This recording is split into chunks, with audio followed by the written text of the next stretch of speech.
Okay, good morning, everyone. Good morning, sir. Morning, sir. Good morning, sir. Good morning, very good morning, everyone. Okay, so previous जो lecture था मैंने कहा था यार पक्का आपको रिवाइज करना है, तो आप लोगों ने किया हुआ है प्रीवियस जो मैंने अभी टॉपिक कौन सा टॉपिक स्टार्ट किया था? Projectile motion. ओके, छोटा टॉपिक है, ऐसा बहुत ही बड़ा टॉपिक नहीं है। फिजिक्स का सबसे जो बड़े टॉपिक्स हैं, kinematics was one of them, but projectile छोटा टॉपिक है। और मुझे लगता है कि प्रीवियस जो लेक्चर था वो सारी चीजें समझ में आई होंगी। तो लास्ट हम डिस्कस कर रहे थे एवरेज वेलोसिटी रिलेटेड पार्ट। आप बताएं उससे पहले आपको कुछ भी डाउट? प्रीवियस लेक्चर में जो भी पार्ट हमने डिस्कस किया हुआ था उसमें कुछ भी डाउट है किसी को? सर हाँ सर वेलोसिटी और एंड पॉइंट का फिर से एक्सप्लेन कर। ओके, चलिए एक बार वेलोसिटी को फिर से देख लेते हैं। देखिए चलिए, अभी आपका मानना है वेलोसिटी को फिर से देख लेते हैं और एंड पॉइंट को भी देख लेते हैं, ठीक है? चले, तो मैं चाहता हूं कि वेलोसिटी से रिलेटेड आप सारी चीजें यहाँ पर देख लो। वेलोसिटी से रिलेटेड अगर आपको सारी चीजें देखनी है, देखेंगे सभी लोग। अगर हमें वेलोसिटी समझना है तो बहुत ही सिंपल सा क्राइटेरिया है। पहले तो हमें समझना पड़ेगा कि प्रोजेक्टाइल हुआ, हमने किसी थीटा एंगल पर यू स्पीड से एक प्रोजेक्टाइल को थ्रो किया जिसका पाथ कुछ इस तरीके से कंप्लीट हो, ये हुआ एंड पॉइंट। तो सबसे इंपॉर्टेंट बात समझने वाली क्या है कि इट इज लाइक कि जैसे मोशन अंडर ग्रेविटी होती है, हमने वर्टिकल स्पीड कुछ दी और हमें पता है हमारे केस में हमने क्या दी है, वर्टिकल स्पीड u का साइन थीटा वाला कंपोनेंट। तो ये जब रिटर्न आएगा तो हिट भी किस स्पीड से करेगा? यू साइन थीटा से ही करेगा। और एक चीज जो थ्रू आउट द मोशन बिल्कुल चेंज नहीं हो रही थी वो थी हमारी हॉरिजॉन्टल कंपोनेंट, वो था u cos थीटा और यहाँ पर आ गया u sin थीटा। इससे पता चल रहा है कि यार इसके जो कंपोनेंट है वो तो चेंज हुआ ही नहीं है एंड पॉइंट पर। तो u cos थीटा था, u sin थीटा था, अभी भी देखो एंड पॉइंट पर वही है ना। इसका मतलब जब इसका रिजल्टेंट आप निकालोगे तो आएगा सिमिलर। क्या आएगा इसका रिजल्टेंट? u। मतलब आप u स्पीड से थ्रो करोगे तो किसी स्पीड से रिटर्न आने वाला है वो यू। फर्क सिर्फ इतना है कि तब ये अपवर्ड जर्नी कर रहा था, अब ये डाउनवर्ड जर्नी कर रहा है क्योंकि u sin थीटा की डायरेक्शन डाउनवर्ड है। बाकी इसका हॉरिजॉन्टल से अगर एंगल थीटा था तो इसका भी हॉरिजॉन्टल से एंगल थीटा है। पक्का ना? तो एंड पॉइंट मुझे लगता है समझ में आ गया। वेक्टर वाइज भी लिखूंगा अगर मैं, तो स्टार्ट वाला लिखूंगा क्या, ux प्लस यू आई, तो ux i cap plus u y j cap. जबकि एंड पॉइंट पे ux तो इंटैक्ट रहेगा, ux तो वैसे ही दिखेगा, बट यू वाई नेगेटिव हो जाएगा। क्लियर? हाँ सर। एंड पॉइंट हो गया। फिर एट अ जर्नल पॉइंट हमने बताया कि चलो किसी जर्नल पॉइंट पे देख लेते हैं। जब वेलोसिटी चेंज हो गई है तो वेलोसिटी सपोज u से हो गई v, लेकिन मुझे पता है कि एक चीज चेंज नहीं हुई, क्या? U cos theta. u cos theta ही रहेगी, बट अभी तो वेलोसिटी v है, इसका मतलब अभी एंगल क्या हो गया होगा? चेंज हो गया होगा। और एक कंडीशन हमेशा सेटिस्फाई होगी at any point v cos, मान लेते हैं वहां पर थीटा कितना है, alpha, will always be same as the initial u cos theta. तो मतलब ये नहीं चेंज हुआ। अब इसका मतलब कौन सा चीज चेंज होगा? Vertical component. वर्टिकल कंपोनेंट कितना बचेगा? v sin alpha. और इन अदर वर्ड्स में बोलूं तो वर्टिकल में हम लगा देंगे क्या, इक्वेशन ऑफ मोशन। हमें v चाहिए ना थोड़े टाइम के बाद में, तो v इक्वल टू क्या हो जाता है, u which was u sin theta minus dt। ये हो जाता है y कंपोनेंट निकालना। x कंपोनेंट ऑलवेज वही आता है, क्या आता है? vx वही आता है, u cos theta. cos theta. तो vx चेंज नहीं होता है और uy चेंज हो सकता है। अब इसके बाद हमें चाहिए होती है कि what is that new angle, ये नया एंगल चाहिए होता है। तो ये एंगल हम हमेशा निकाल सकते हैं tan alpha vy by v x से y और x रख देंगे, काम बन जाएगा, एंगल बन जाएगा। फिर एक लास्ट पॉइंट एक नया बताया हुआ था, क्या? डेविएशन। बताया डेविएशन क्या हो जाता है? Change in path. Change in path, तो पहले जा रहा था थीटा से, अभी टिल्ट हो गया ना थोड़ा सा, अभी कितना एंगल बचा है अल्फा, अल्फा। पहले था थीटा, तो ये क्या बन जाता है थीटा माइनस अल्फा। अल्फा। तो डेविएशन के लिए मैंने एक सिंबल यूज किया था डो। आप बताए डो टॉप पॉइंट का कितना होता है, टॉप पॉइंट तक डेविएशन कितना आ जाता है? Minus theta. माइनस नहीं, जस्ट थीटा ही बोलेंगे। ओके ये है और हॉरिजॉन्टल हो जाता है, मतलब कितना टिल्ट हो गया थीटा। थीटा। एंड पॉइंट तक कितना हो गया बताओ? 2 थीटा। पक्का सभी को समझ आ गया? 2 थीटा होगा एंड पॉइंट का, क्योंकि ये ऊपर जा रहा था पहले, और जब वो ग्राउंड पे आता है तब उसकी डायरेक्शन ऐसे हो जाती है ना थीटा यहाँ से। हाँ सर। ओवरऑल चेंज कितना आया? 2 थीटा का। ये वेलोसिटी के बारे में था, मुझे लगता है क्लियर है वेलोसिटी के बारे में। हाँ सर। ठीक है, समझ फिर गए। गुड। लास्ट में हम डिस्कस कर रहे थे एवरेज स्पीड, एवरेज वेलोसिटी। तो मैंने बताया था कि दो तरीके से हम निकाल सकते हैं, एक हम डिस्प्लेसमेंट अपॉन टाइम और एक v1 v2/2 करके। ओके, और मैंने दोनों से प्रूव किया था कि यही आंसर आ रहा है। u cos थीटा सेम रह रहा है, और यहाँ पर y की डिस्टेंस रखते हैं, इसलिए हाफ GT² होता है और एक t कैंसिल हो जाता है, इसलिए यहाँ पर हाफ GT आता है। ठीक है, तो आज हम बात करने वाले थे मैग्नीट्यूड ऑफ एवरेज वेलोसिटी क्या होगा। तो magnitude of average velocity same जो ऊपर लिखा था, यहाँ पर हाफ है।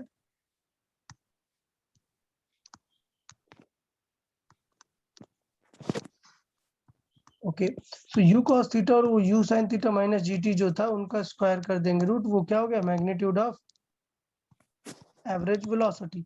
बट एक बात याद है, मैंने समझाई थी कि अगर वेलोसिटी है और उसका मैग्नीट्यूड निकालोगे तो क्या बन जाएगी? स्पीड। स्पीड।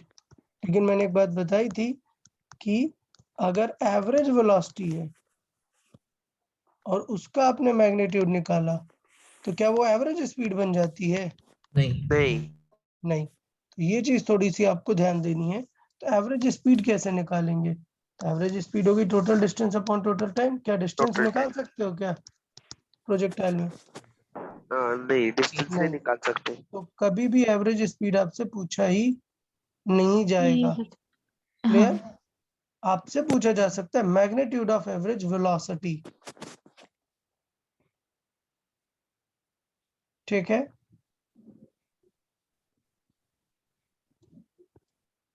नेक्स्ट। स्पीड तो मैग्नीट्यूड ऑफ वेलोसिटी होता है, but average speed is not equal to magnitude of average velocity, ये ऑलरेडी मैंने बता दिया। डेविएशन अभी जस्ट एक्सप्लेन कर दिया मैंने।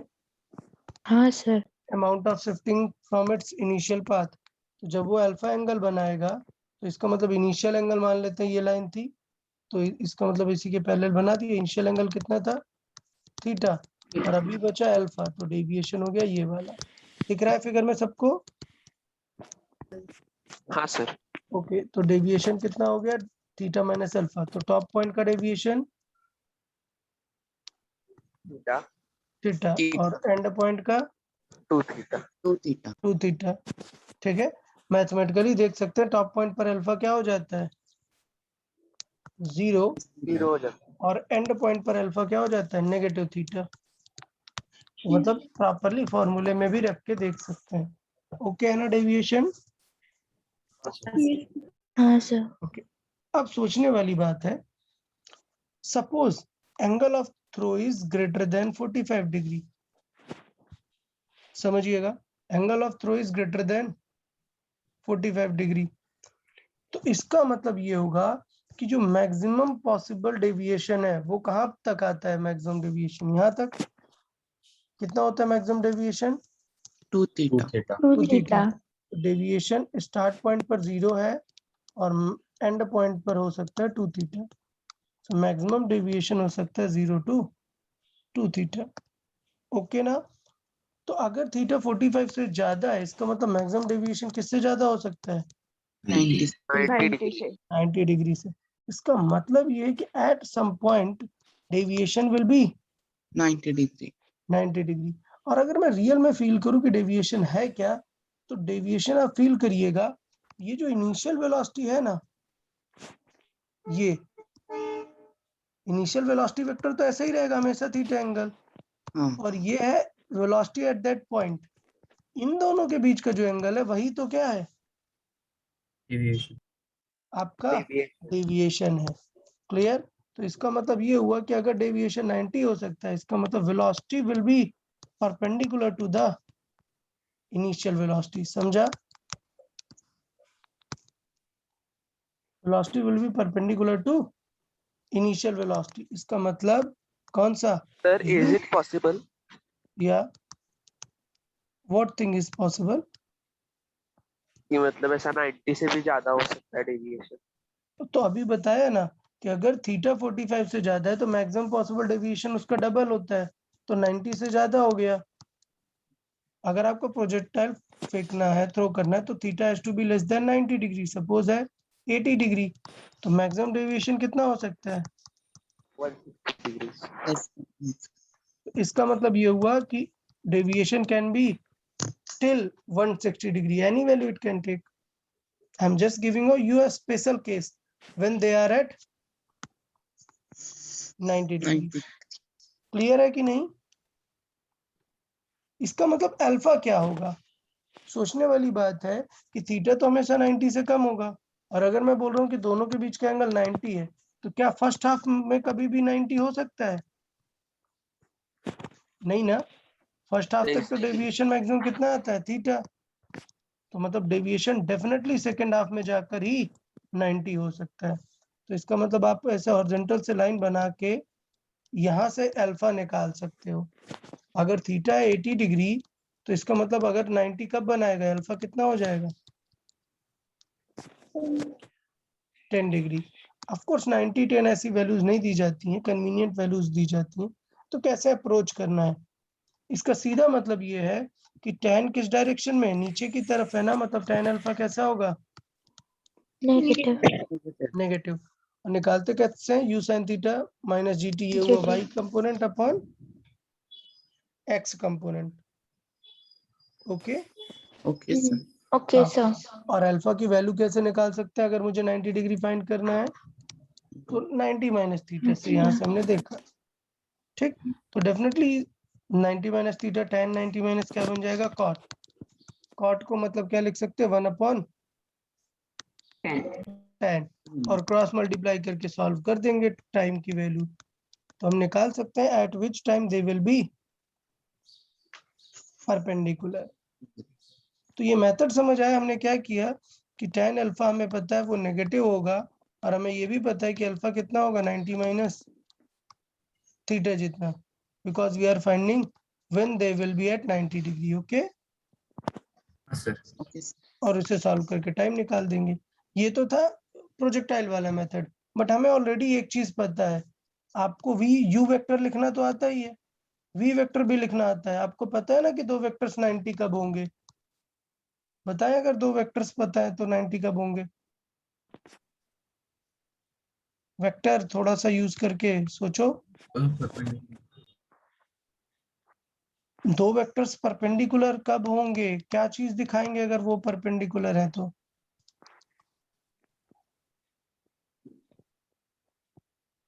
बेटा इस तरह से भूल जाओगे what equation we can use or what we can do when we say two vectors are perpendicular.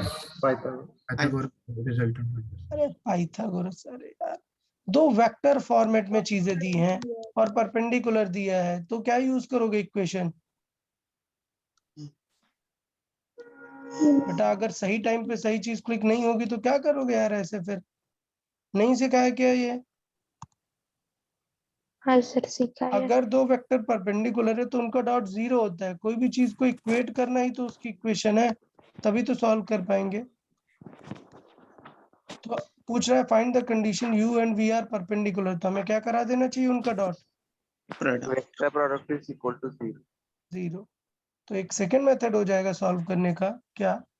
अगर u और v परपेंडिकुलर है तो इनका डॉट क्या करा दो? जीरो। G.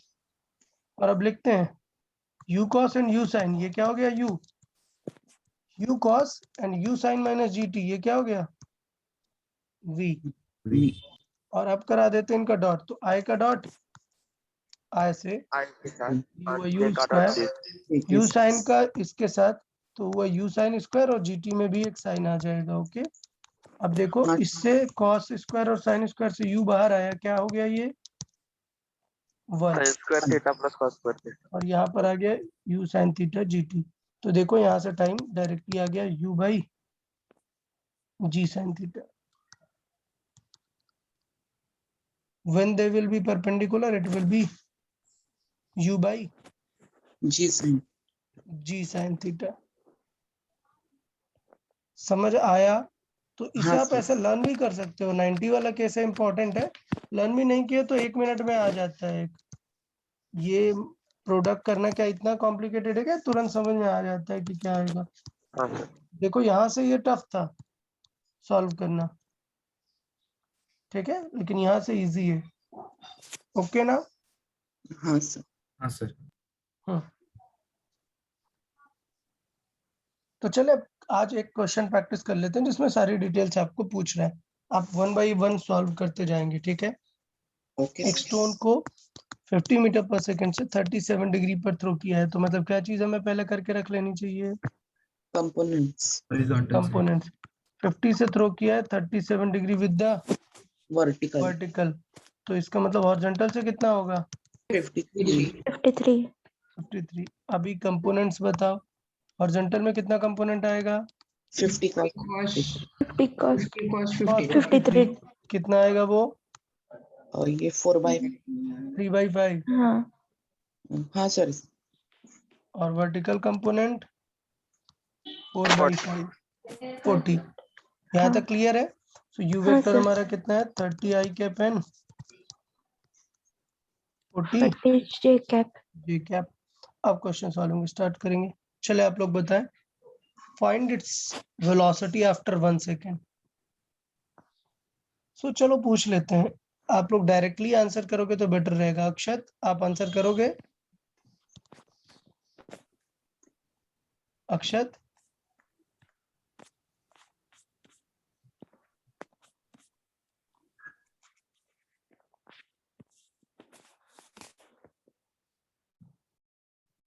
ओके, पृथ्वीराज आप आंसर करेंगे? हाँ सर। हाँ बेटा बताओ 1 सेकेंड आफ्टर कौन सी स्पीड चेंज होती है? अगर यहाँ पर मैंने you vector vertical speed change होगी। वर्टिकल चेंज होगी, तो वेक्टर क्या बचेगा, हॉरिजॉन्टल की वैल्यू क्या रहेगी हॉरिजॉन्टल की वैल्यू u sin थीटा मतलब 30 रहेगी।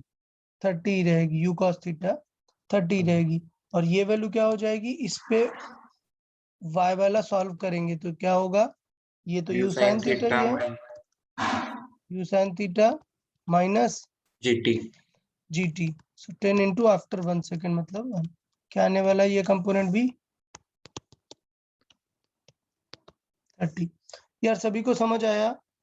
हाँ, सर समझ आया. वर्टिकल कंपोनेंट ही सॉल्व करना है, हॉरिजॉन्टल में तो कुछ फर्क नहीं पड़ेगा।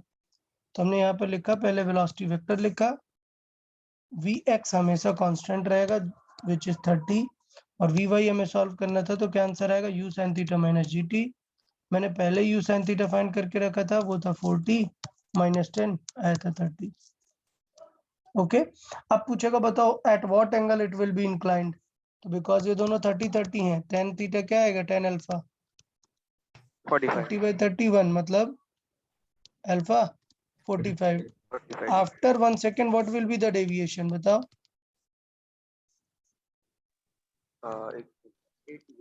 8 डिग्री। सबको समझ आया क्या? हाँ सर। क्योंकि एंगल अभी 45 इंक्लाइंड है, वो इनिशियली था 53 पे, 8 डिग्री डेविएट हो जाएगा वो in a second, in first second. तो चीजें समझ आई ना? हाँ sir. Angle okay. After 2 second अगर इसकी स्पीड फाइंड करनी है, तो अब यार वही स्टेप बार बार है, तो माइंड में रखो कि यू एक्सचेंज होगा क्या, नहीं। 30 आई कैप सर कौन सा चेंज होगा, 40 वाला होगा जो कि you sine theta minus GT, GT. तो 10 इंटू 2 मतलब कितना रिमेनिंग आएगा 20 आएगी 20. 20 जे 20 कैप। J cap. ओके, और अगर पूछेगा कि फाइंड स्पीड देखो Under पहले root square. वेलोसिटी पूछा था इसलिए मैंने ये आंसर किया था, स्पीड पूछ रहा है मतलब इसका Magnitude बताएंगे. मैग्नीट्यूड बताएंगे। क्लियर है ना सभी को? हाँ हाँ सर। sir. ठीक है, तो ये देखिए मैंने मैग्नीट्यूड बताया। अभी पूछा है its position after 3 second. Position मतलब क्या क्या बताना है? X और Y coordinate. एक्स Yes, और वाई sir. कोऑर्डिनेट। बताओ एक्स वो कोऑर्डिनेट क्या होगा 3 सेकंड के बाद? और ये Initial velocity क्या थी सर? इनिशियल वेलोसिटी बेटा थोड़ी तो याद रहनी चाहिए थी।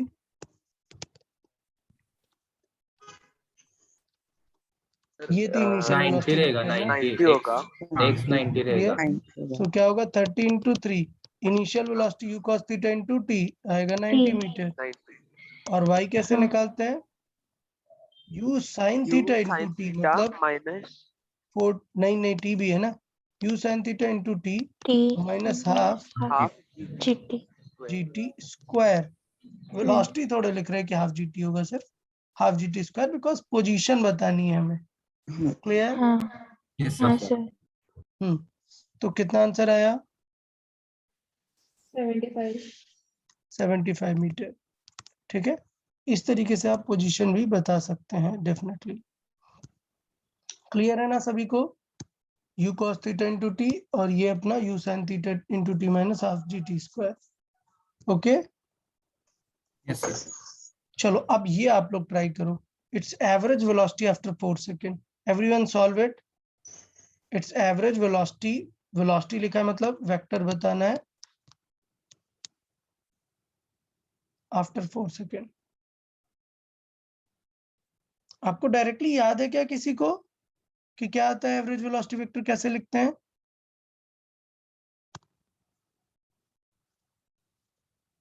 यार किसी को याद है डायरेक्ट कैसे लिखते हैं?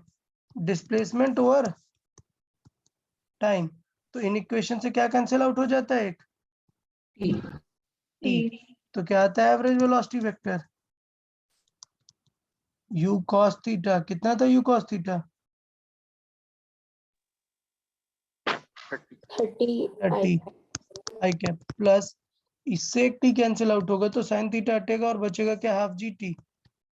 मतलब 40 माइनस हाफ जी टी। जी कितना?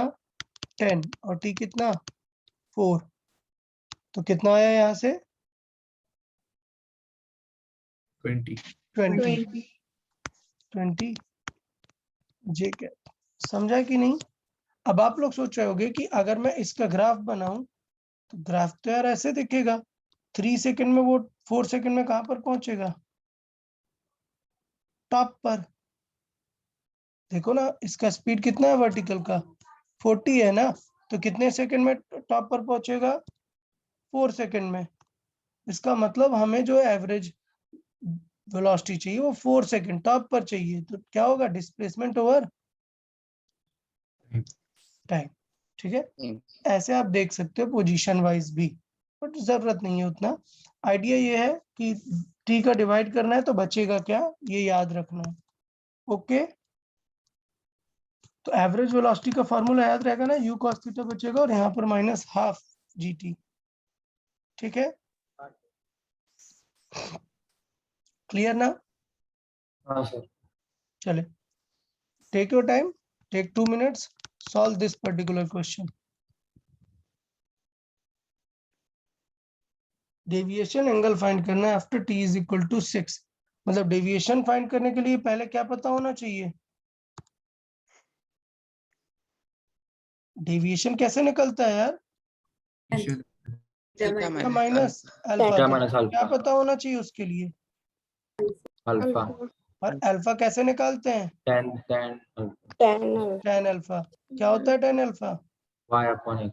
मतलब v y upon v x. VX. vy upon चलो vx सॉल्व करो जल्दी से, लेट्स सी आप लोग कर पाते हैं कि नहीं सही आंसर। Solve it.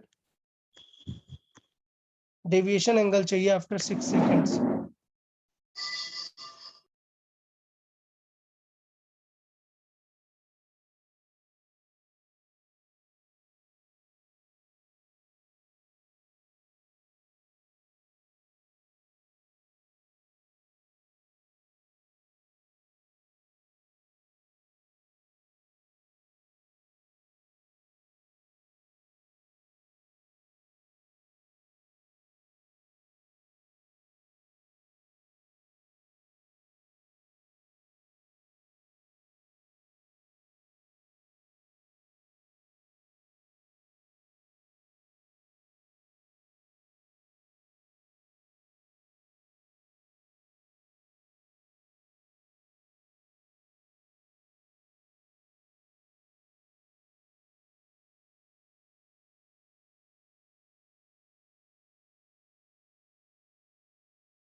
ओके यार आंसर tan इनवर्स में आ रहा है क्या? देख लेते हैं। हाँ सर। y कंपोनेंट क्या है? 40 माइनस जी टी है ना, u sin थीटा था 40 माइनस जी टी कितना है 10 into 6, तो ये होगा क्या -20। y कंपोनेंट कितना है -20 और ये आया 30, तो 2/3 आ रहा है, जो कि मुझे नहीं पता कि किसका एंगल है, तो डेफिनेटली नहीं बता पाएंगे। बस मुझे पता है कि अल्फा क्या होगा, नेगेटिव होगा। यहाँ पर क्या होगी वैल्यू, ऐड हो जाएगी, तो आंसर कितना आएगा theta plus theta tan inverse tan 2/3। Inverse 2/3। कितने लोगों ने ये ध्यान दिया था कि यहाँ पर प्लस आने वाला है? पक्का, मतलब करते समय सोचा आपने? हाँ सर। हाँ okay, sir, minus good, minus okay good good, ठीक है। चले, तो यहाँ पर ये चीज मैंने नोट करा दी है कि हमें क्या ध्यान देना होगा कि tan अल्फा अगर नेगेटिव है, इसका मतलब हमारा अल्फा ही क्या है, नेगेटिव आया है, क्योंकि ये एंगल 4 सेकंड के बाद की बात है, मतलब अल्फा डेफिनेटली नेगेटिव हो गया है। आंसर थीटा प्लस समथिंग आएगा। ये फाइंड करें, at which time instant its velocity is perpendicular to initial velocity. अच्छा, किसे याद है फाइनल आंसर क्या आया था इसका, when u is perpendicular to v? किसी को याद है? मैंने सेकंड मेथड से प्रूव किया था, तो आंसर डायरेक्टली आ गया था। u upon g sin theta. Very good यार, वेरी गुड, मेमोरी अच्छा है तुम लोग का। ठीक है, ठीक है, हम प्रॉपर मल्टीप्लाई करके निकाल भी सकते हैं, या फिर अगर डायरेक्टली याद है तो डायरेक्टली भी कर सकते हैं। तो ये देखिए, मैंने डायरेक्टली करके देखा है। आफ्टर 6.25 सेकेंड्स वो क्या हो जाएगा, परपेंडिकुलर होगा u वेक्टर के परपेंडिकुलर किसका, v का डायरेक्शन। ओके, ठीक है ना? Yes sir, yes. ओके, और मेथड तो दो हमने बताई देते हैं, वेक्टर प्रोडक्ट से भी सॉल्व कर सकते हैं और प्रॉपर एंगल वाइज भी सॉल्व कर सकते हैं। तो मुझे पता है कि हमने थ्रो किस पे किया था, 53 पे। अगर वो 90 होना चाह रहा है तो इसका मतलब अल्फा डाउनवर्ड कितना है, 37। 7। तो यहाँ पर हमें पता है कि नेगेटिव है, इसलिए नेगेटिव जरूर लेंगे, अदरवाइज आंसर गलत आ जाएगा। तो क्या हो जाएगा, u sin theta minus gt by u cos theta. tan 37 की वैल्यू रख दी और दोनों को क्रॉस मल्टीप्लाई करके सॉल्व कर दिया, टी की वैल्यू निकाल ली, इससे भी टी की वैल्यू तुरंत वही आ जाएगी। ठीक है ना? ओके।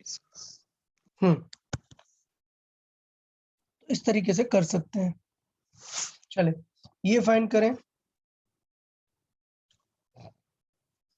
Sir given data. हाँ सर वो ऊपर प्लस के साथ बीच में वो नहीं समझ रहा सर, वो tan इनवर्स के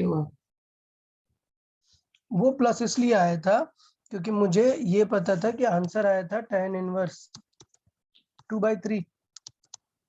-2/3। हाँ, -2/3। तो इसका मतलब ये है कि tan में माइनस की वैल्यू कब होती है, जब एंगल माइनस होता है। इससे पता चलता है कि अल्फा कैसा है, नेगेटिव। तो अब जब थीटा में आप अल्फा नेगेटिव रखोगे तो आंसर क्या हो जाएगा, थीटा प्लस दिस। तो आपने इसका नेगेटिव निकाल लिया, इट इज लाइक कि माइनस था और tan इनवर्स माइनस थीटा था, तो माइनस बाहर आ गया, ये बन गया प्लस tan इनवर्स 2/3। ओके, अंदर का थीटा वाला माइनस और बाहर के माइनस को मिलके क्या बन गया, प्लस। मतलब अगर माइनस हो तो उसका सप्लीमेंट्री होता है मतलब। हाँ, नेगेटिव है तो इसका मतलब थीटा से ज्यादा होगा ना आंसर, क्योंकि नेगेटिव तो इसी जोन में पॉसिबल है ना। हाँ tan अल्फा नेगेटिव मतलब सेकंड हाफ में पॉसिबल है, और सेकंड हाफ में मतलब आपका एंगल थीटा से तो ज्यादा ही आएगा ना अल्फा अमाउंट। तो ये था कॉमन थॉट, दे सकते हो, या फिर मैथमेटिकली आप रख दो अल्फा को नेगेटिव। 53 है माइनस अल्फा है, बट मैं बता रहा हूँ अल्फा कितना है, -37, आंसर 90 ही आएगा। ओके, ठीक है ना Smith?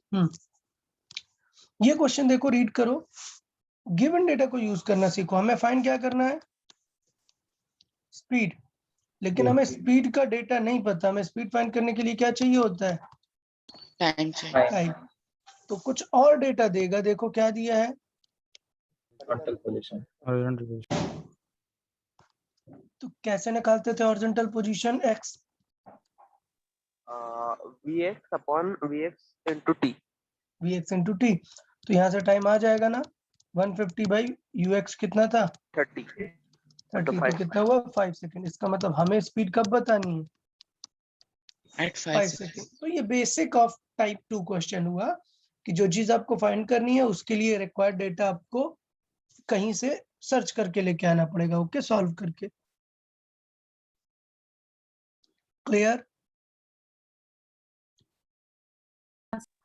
Okay okay good. Speed तो 5 सेकंड बाद बता ही सकते, u cos थीटा चेंज नहीं होगा, ये हो जाएगा u sin theta minus gt, तो वैल्यू आ गई -10, तो वेक्टर आ गया हमारा, ओके।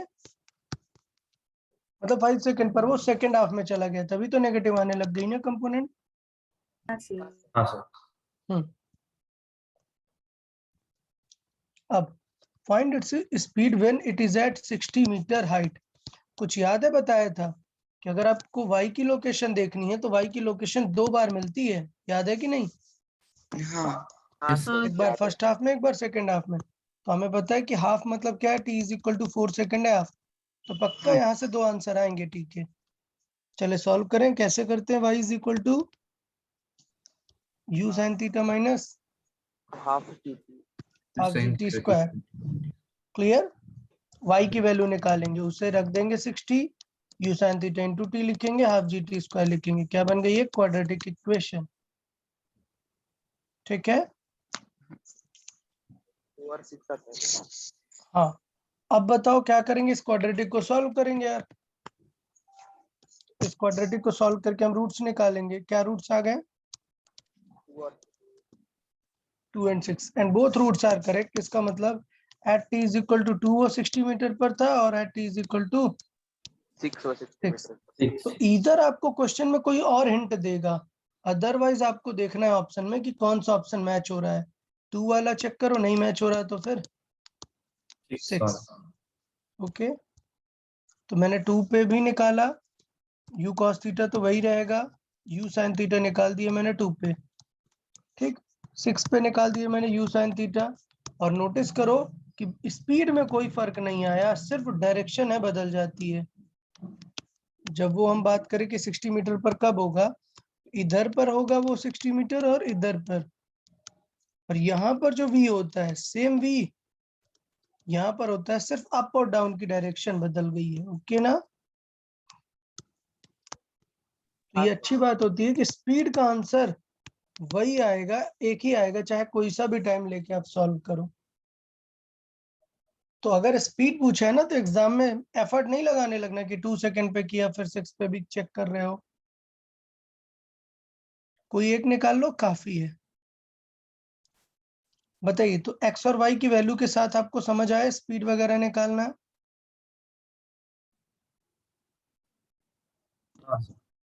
हाँ सर। मेन टारगेट है टाइम निकालना, टाइम निकालोगे तो स्पीड फिर आ जाएगा। क्लियर ना?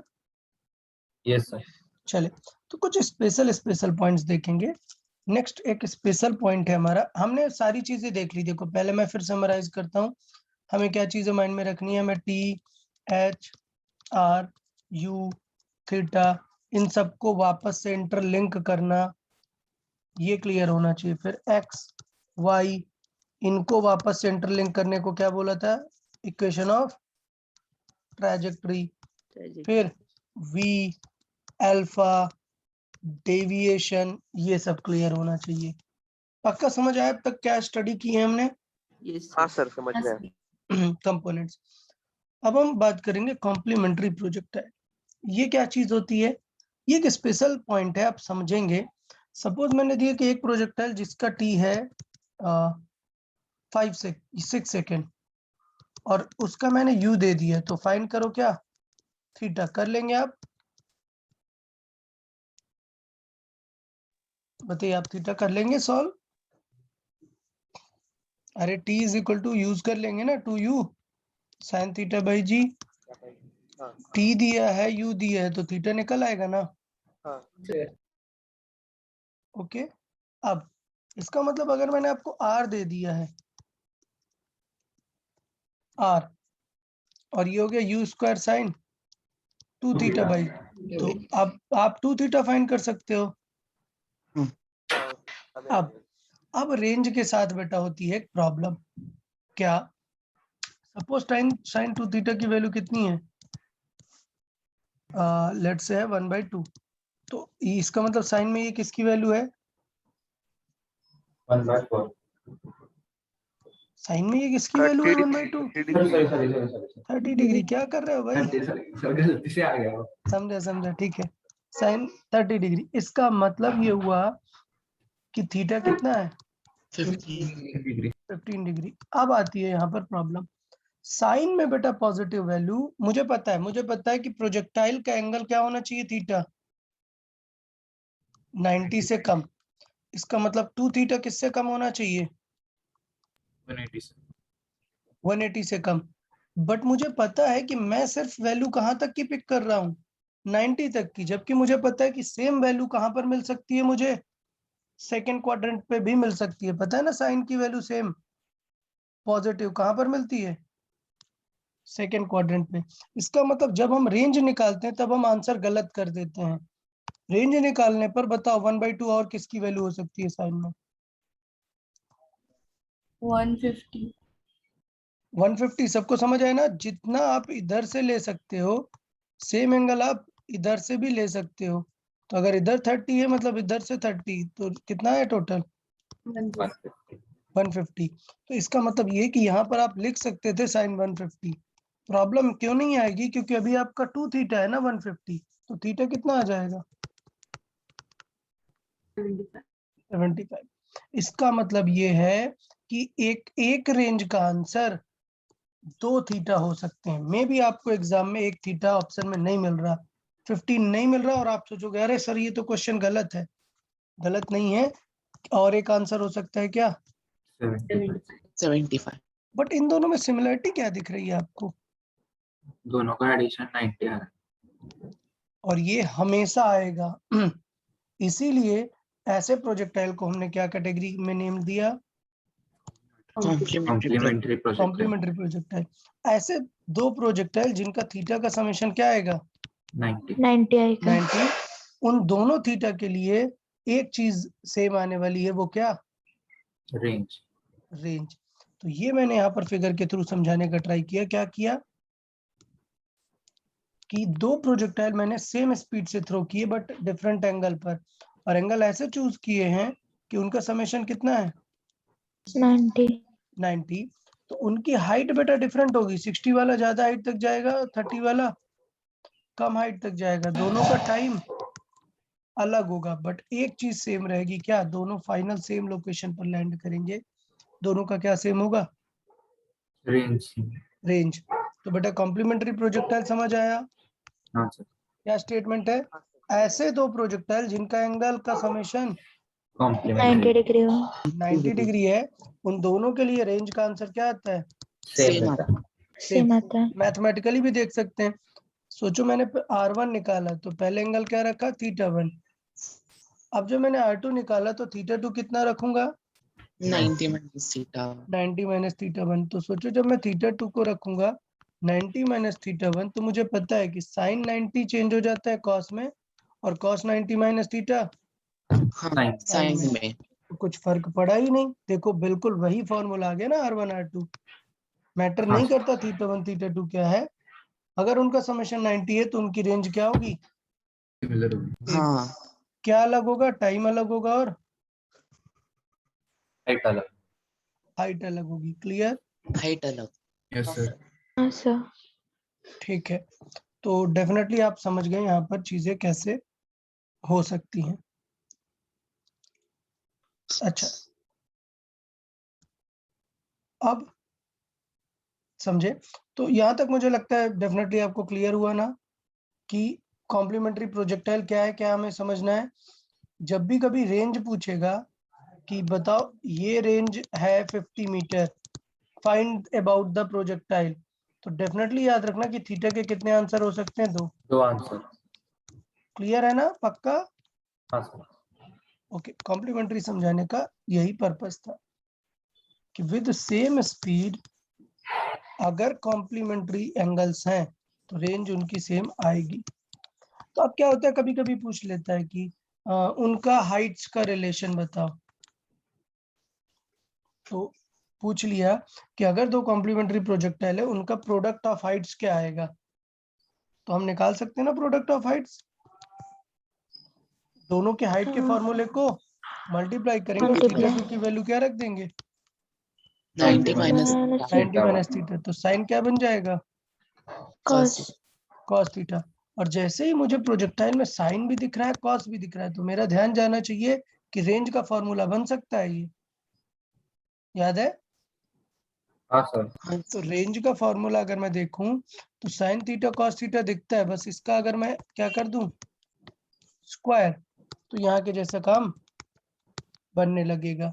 तो देखें मैं आर स्क्वायर की वैल्यू फाइंड करता हूँ, क्या वैल्यू हो जाएगी, 2 का स्क्वायर 4, यू स्क्वायर का हो जाएगा u power 4 sine square cos square cos theta square theta upon G g square. square जरा यहाँ पर देखो क्या होने वाला है, यहाँ पर u टू द पावर 4 आएगा, हाँ साइन स्क्वायर आएगा, कॉस स्क्वायर आएगा और जी स्क्वायर आएगा, मतलब इतना पूरा मिलके और एक्स्ट्रा 1/4 आएगा। इस पूरी वैल्यू को हम क्या लिख सकते हैं, आर स्क्वायर क्या लिख सकते हैं, r square by 4 अगर मैं मैथमेटिकली सॉल्व करूं तो h1 h2 की वैल्यू क्या आ जाएगी, r स्क्वायर बाई 4 नहीं 16। 16 और मैथमेटिकली फील करो यार, h1 और h2 डिस्टेंस के यूनिट है ना, तो प्रोपोर्शनल टू r स्क्वायर ही आना चाहिए था ना, क्योंकि r भी एक हाँ डिस्टेंस है ना। हाँ याद है डायमेंशन यूनिट्स। तो ये प्रोडक्ट सीखना किसी को कॉम्प्लिकेटेड तो नहीं लग रहा ना, product of the Heights. Okay हाँ सर। ओके नेक्स्ट, ये हमने यहाँ पे प्रूव किया। अब पॉइंट आता है product of the times t1 and t2, वो क्या होगा। अब आप सोचो t1 का यूनिट क्या है, सेकंड ना, सेकंड तो सेकंड हाँ स्क्वायर लेके आना है। अब बताओ क्या रेंज में सेकंड स्क्वायर आएगा क्या, नहीं, नहीं रेंज के साथ आपको डेफिनेटली क्या होना पड़ेगा g, और g को इनटू में कर दोगे तो अपॉन में आ जाएगा सेकंड स्क्वायर, इनटू नहीं होना चाहिए, g को कहां पर होना चाहिए, डिवाइड में। तो ये क्या आएगा मीटर पर सेकंड स्क्वायर, और रेंज हाँ मीटर मीटर, तो मीटर कैंसिल और आंसर सेकंड स्क्वायर में आ Yes. जाएगा। इसका मतलब आपको डायरेक्टली देख के पता चलना चाहिए कि t1 t2 किसके प्रोपोर्शनल दिखेगा, r बाई r/g जी, और जो फैक्टर होगा वो अभी हम फाइंड कर लेंगे। तो क्या पता चला कि h1 h2 दिखेगा proportional to r square, r²। क्योंकि g नहीं आ सकता, g आएगा तो टाइम दिखने लगेगा ना, वहाँ टाइम नहीं चाहिए हमें, सिर्फ h1 h2 चाहिए, और t1 t2 देखेंगे तो r बाई जी के जैसे दिखने लगेगा। एग्जैक्ट मल्टीप्लाई हाँ कर सर लेते हैं, बेसिक सी बात है ना। 2u sin थीटा हाँ sin सर थीटा 2, थीटा 2 को रखा 90 माइनस थीटा 1, तो क्या बन गया वो cos थीटा, cos और ये किसका फॉर्मूला बन गया, रेंज का। θ1 sin 2 थीटा। हाँ, तो ये बन गया पूरा ओवरऑल किसका फॉर्मूला, रेंज का। तो क्या आ गया 2r बाई जी, ठीक है। तो मतलब ये है कि कॉम्प्लीमेंट्री प्रोजेक्टाइल में हमने क्या क्या सीखा। मेन आइडिया ये है कि अगर आपने सेम स्पीड से थ्रो किया है और उनका रेंज दोनों का सेम है तो डेफिनेटली 2 थीटा आएंगे, और ऐसे होंगे कि θ1 और θ2 क्या आएगा 90 90। इसे बोलते हैं कॉम्प्लीमेंट्री प्रोजेक्टाइल। उसमें दो चीजें पूछी जाती हैं, h1 h2 का प्रोडक्ट कितना होगा, बिकॉज डिस्टेंस का प्रोडक्ट है तो डिस्टेंस स्क्वायर के प्रोपोर्शनल रहना चाहिए, डिवाइड बाय 16 एक फैक्टर आता है।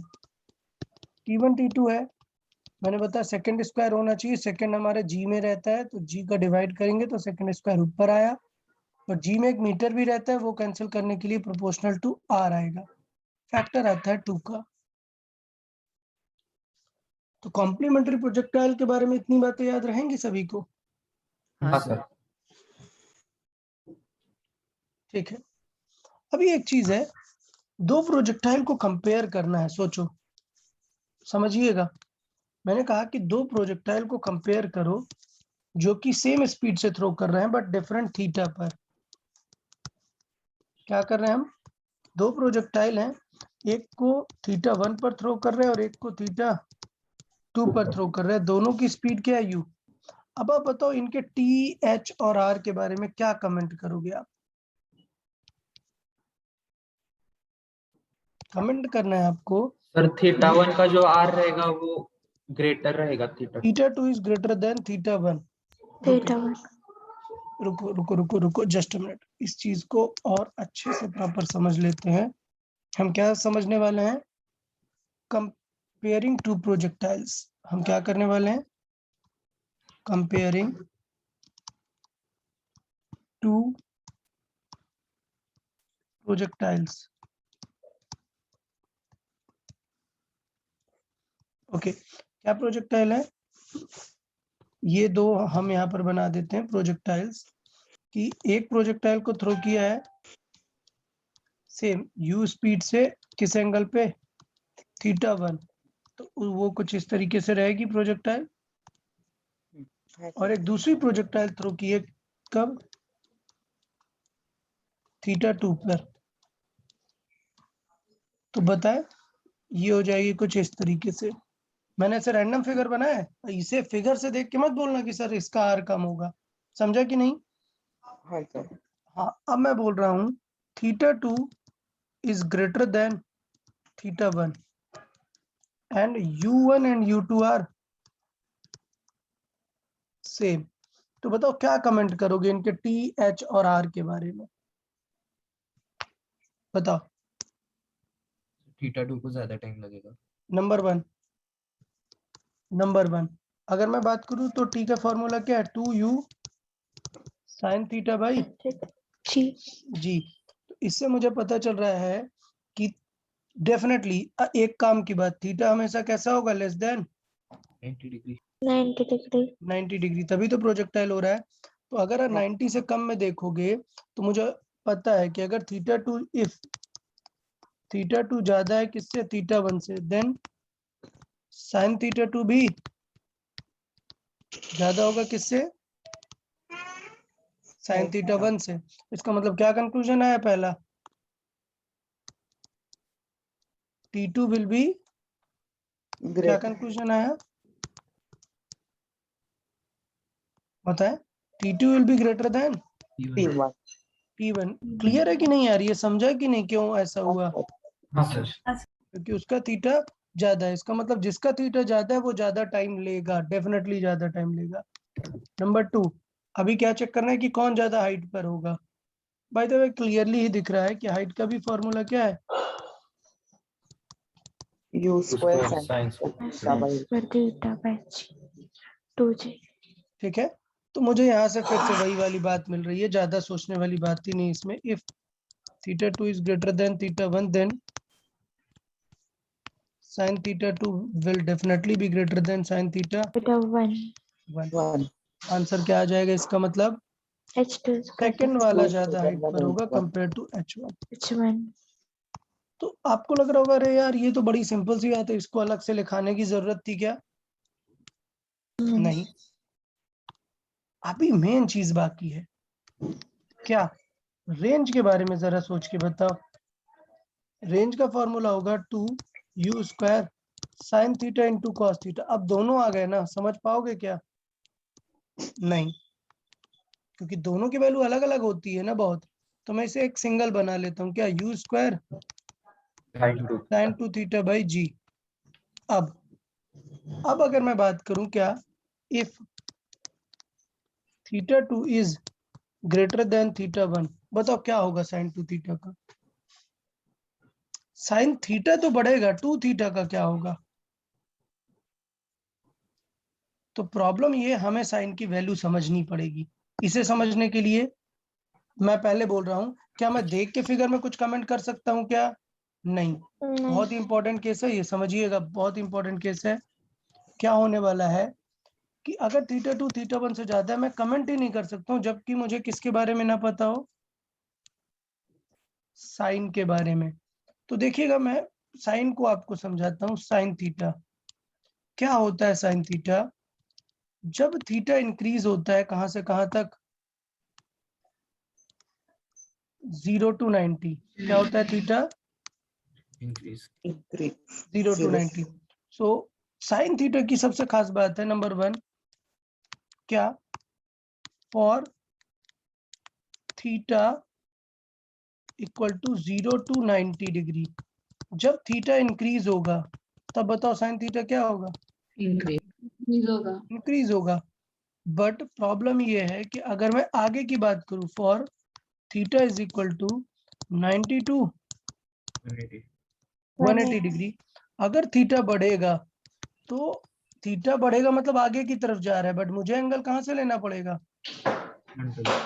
पीछे से लेना पड़ेगा ना। तो इसका हाँ। मतलब अगर थीटा ये है, देखिएगा यहाँ पर बनाने का मतलब ये है कि अगर थीटा 90 से ज्यादा हुआ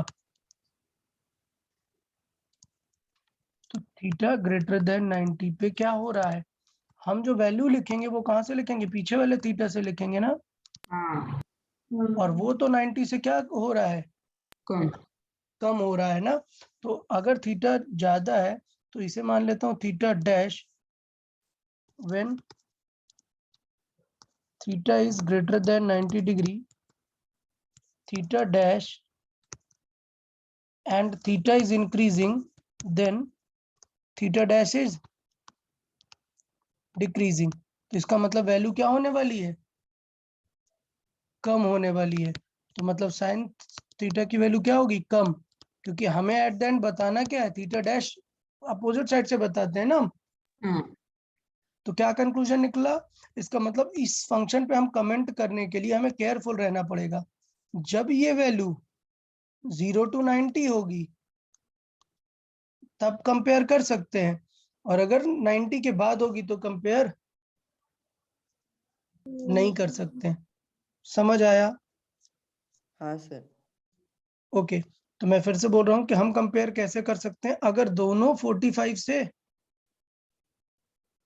कम है तो आप बोल सकते हो कि अगर थीटा बढ़ रहा है तो क्या होने वाला है। ठीक है, तो मैं यहाँ पर कंक्लूजन निकालूंगा, क्या आएगा, व्हेन थीटा 2 इज, और कोई भी higher theta is less than 45 degree, अगर वो 45 डिग्री से कम है तो इसका मतलब 2 थीटा 90 से कम होगा, और अगर 90 से कम है तो थीटा बढ़ेगा मतलब आर बढ़ेगा। तो if theta 2 is greater than theta 1, तो आंसर क्या आएगा, R2 will be greater than R1, क्योंकि स्ट्रेट रिलेशन काम कर रहा है। लेकिन अगर थीटा 2 क्या हो गया आपका, मोर देन 40। मोर देन 45 है, तो 2 थीटा 90 को क्रॉस कर जाएगा। क्लियर? तो अगर अब थीटा 2 ज्यादा हुआ किससे, थीटा 1 से, तो आंसर क्या आ जाएगा, R2 will be less then R1। हाँ स्मिथ पूछिए, स्मिथ एनी डाउट? ओके ठीक है, तो ये यहाँ पर हमारी क्लैरिटी हुई क्या, कि रेंज में दो पॉसिबिलिटीज होंगी। तो अभी मैं आपको ये तुरंत एक बार में बता देता हूँ, क्या, थ्रू द फिगर आपको समझा देता हूँ, एग्जैक्ट फिगर बना देता हूँ। देखिएगा ये कौन सी लाइन है, ये 45 वाली लाइन है। ठीक, सपोज ये एक पार्टिकल है जिसे हमने थ्रो किया 45 से कम, ठीक है, यू स्पीड से, ये थीटा 45 वाली लाइन है। तो अब बताओ अगर मैं 45 से ज्यादा वाला एंगल पिक करूंगा तो क्या उसकी रेंज ज्यादा आएगी क्या, नहीं, कम है। कम आएगी। अगर मैंने 45 से ज्यादा वाला पिक किया एंगल तो उसकी रेंज क्या आएगी, कम आएगी। समझा आपको? R2 इज हाँ सर। लेस देन R1, ये हुई हमारी R1। ठीक, और अब फिगर दूसरा वाला भी बना देता हूँ जिससे आपको क्लैरिटी रहे कि what will be the actual figure. तो यहाँ पर थीटा 45 वाली लाइन बना देता हूँ, इज इक्वल टू 45।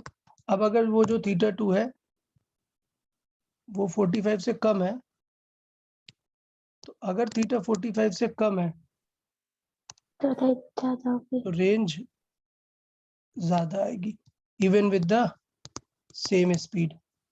समझा? In that case R2 will be more than R1। Clear है अभी सभी को? हाँ सर। ओके गुड,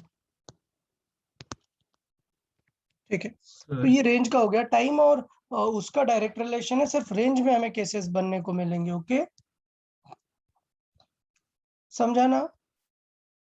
हाँ सर। सिर्फ रेंज में केसेस बनेंगे, बाकी में केसेस की जरूरत नहीं है, स्ट्रेट होगा। ठीक, मुझे लगता है इस फिगर की जरूरत है क्या यहाँ पर? बिना इस फिगर के भी क्लियर है, या फिगर बना रहने दे ये वाला?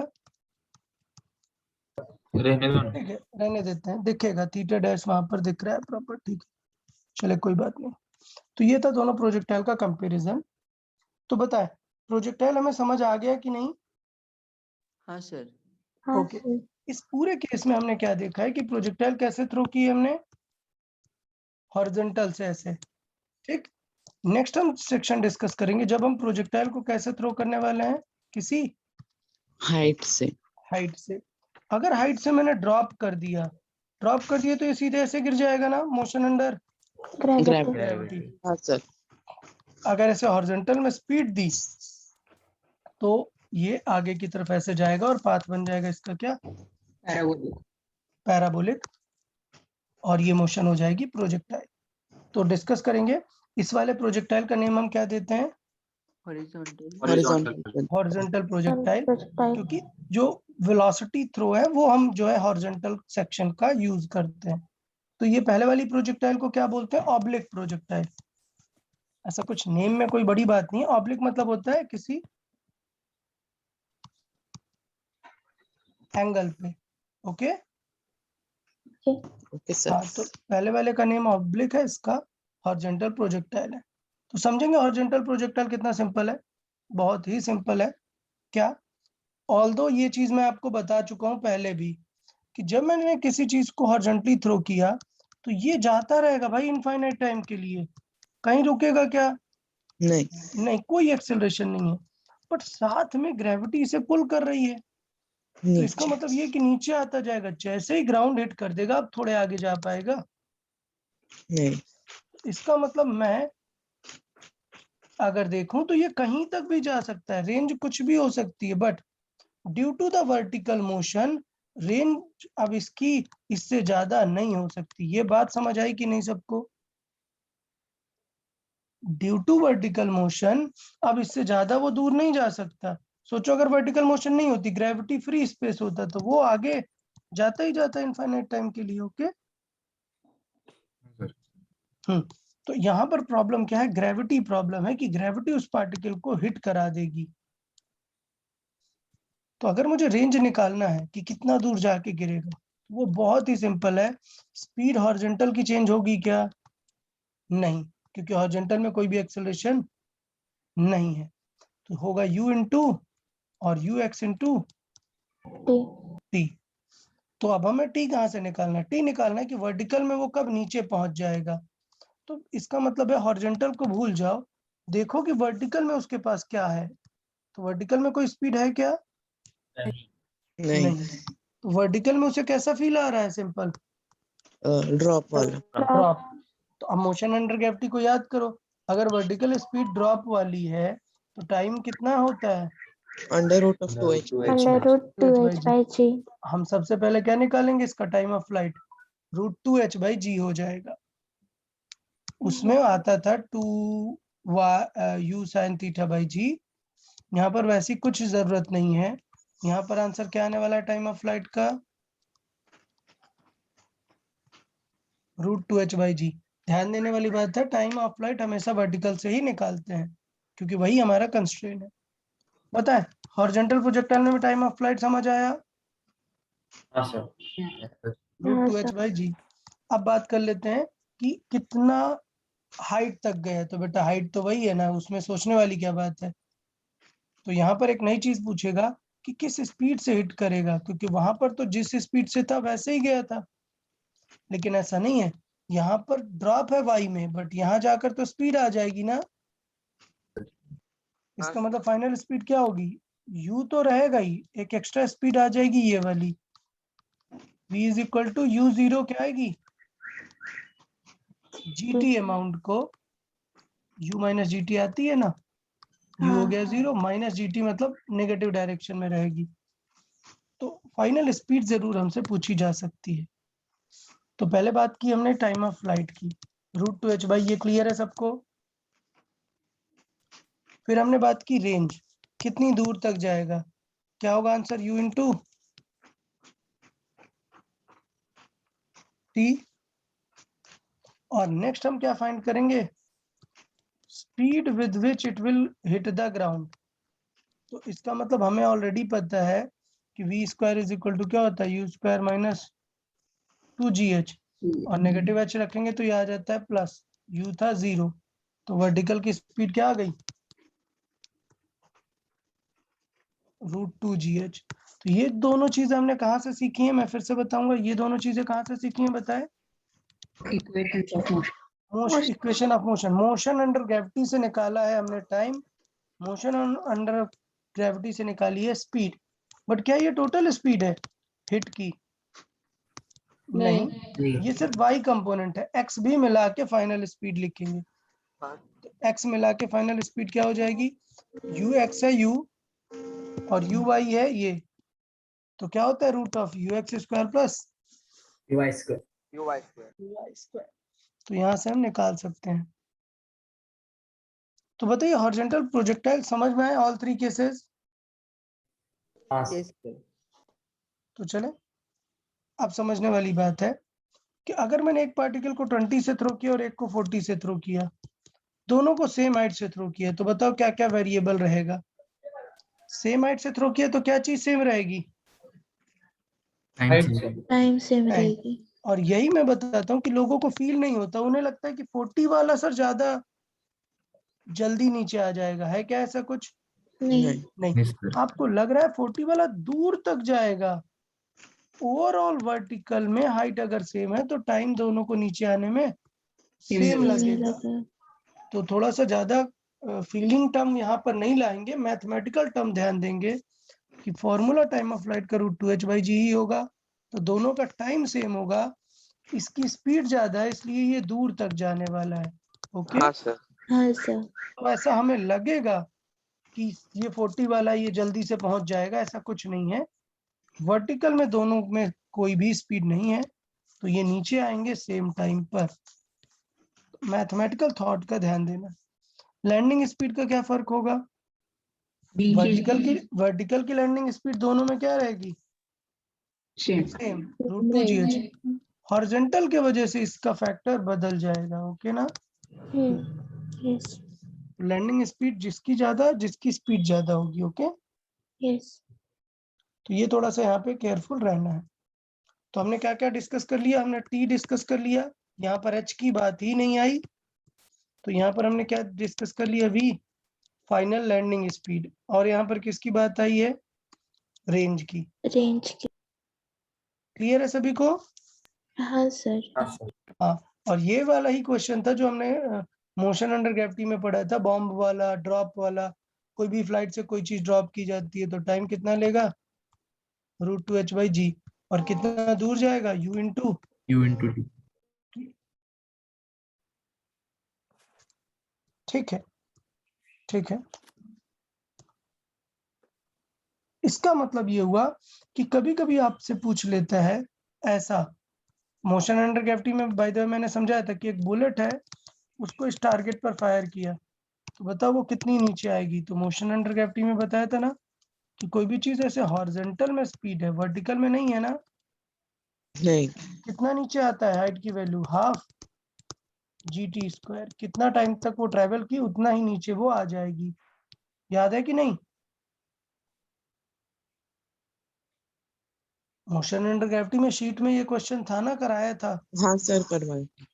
हाँ, और टी कैसे निकाल सकते हैं? हॉरिजॉन्टल स्पीड से डिस्टेंस। आर गिवन है तो टी निकल आता है क्या? आर बाई यू से। तो मैं यहाँ पर यही बताना चाहता हूँ कि आप क्वेश्चन डिफरेंट डिफरेंट देगा।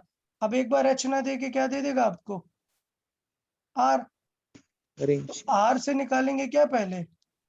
टी, और ये √2h/g को यूज करेंगे। ये √2h/g कहाँ से आता है? h is equal to half अब GT स्क्वायर GT स्क्वायर से। तो यहाँ से हाइट निकाल सकते हैं। तो ऐसा हमेशा नहीं कि जो बताया सिर्फ उतना ही पूछा जाएगा। प्रीवियस जो भी चैप्टर्स में थोड़ा बहुत यूज हुआ है वो यहाँ पर काम आएगा। ओके। Okay sir. तो अगर आर दिया है तो वहां से क्या निकालेंगे पहले? टी, और ये हाइट कितनी है ये निकालने के लिए हो जाएगा हाफ GT स्क्वायर। ओके। अच्छा, तो हमारे पास हो गया टी हो गया, आर हो गया। अब हमें बात करनी है किसकी? वी वेक्टर की, वेलोसिटी।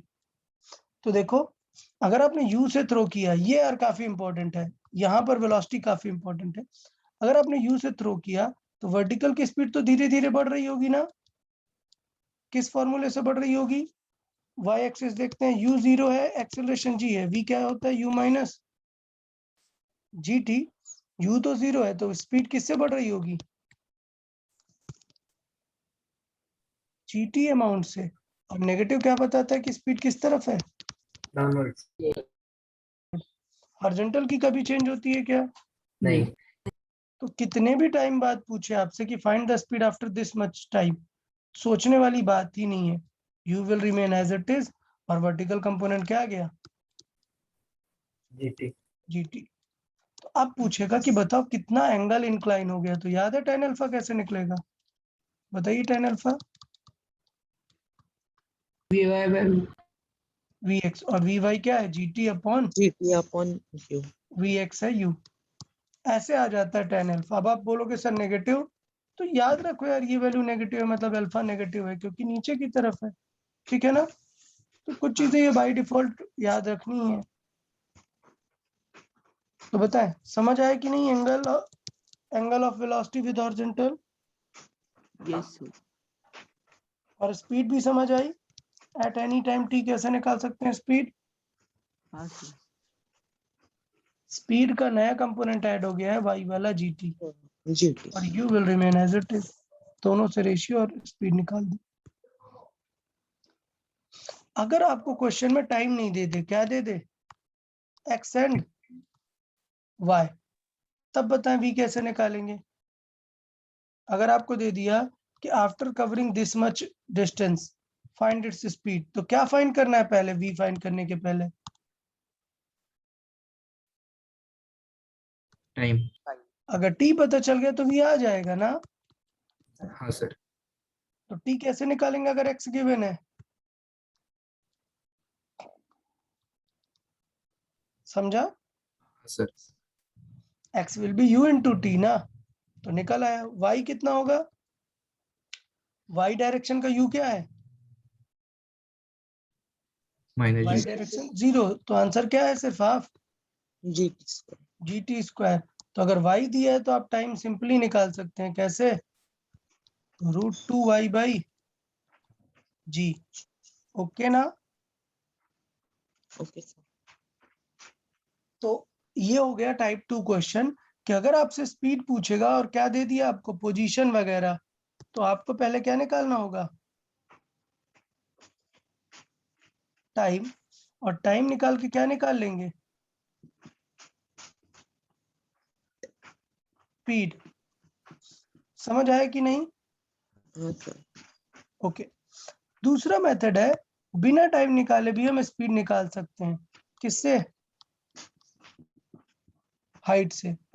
मुझे पता है कि वर्टिकल कंपोनेंट क्या आएगा हमेशा? √2gh।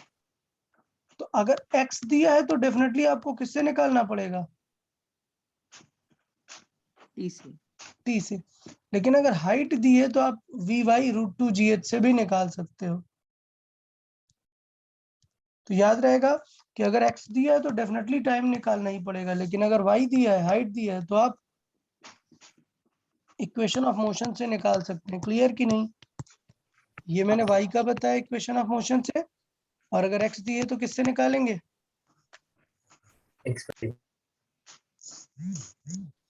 टाइम से। तो बताइए वेलोसिटी के बारे में समझ आया कि नहीं? Yes sir. हाँ सर। ओके, तो ये जो वर्टिकल से थ्रो है उसका वेलोसिटी इंपॉर्टेंट है।